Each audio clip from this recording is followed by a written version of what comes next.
How to reset and format Windows 10 to 11. So to start, the first thing that we need to do is to go at the bottom part of the screen and then tap on the Start button.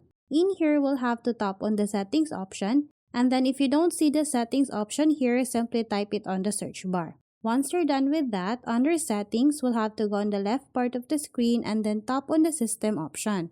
Under System, we'll have to scroll down and look for the Recovery option. In here, under Recovery, we'll have to go on this Recovery option, and then under that, you will see this Reset this PC option. In here, it says choose to keep or remove your personal files and then reinstall Windows. After that, we'll just have to tap on this Reset PC option. In here, before you reset and format your Windows, make sure that you have backed up all the files that you have on your PC. Once you're done, simply select any of these two. As for me, I'm going to select Keep My Files option. And then after that, we'll just have to wait for a little. And then in here, we are given again two options. What you need to do is to select any of these two. And then once you're done with that, you'll just have to follow the following instructions for you to completely reset and format your PC.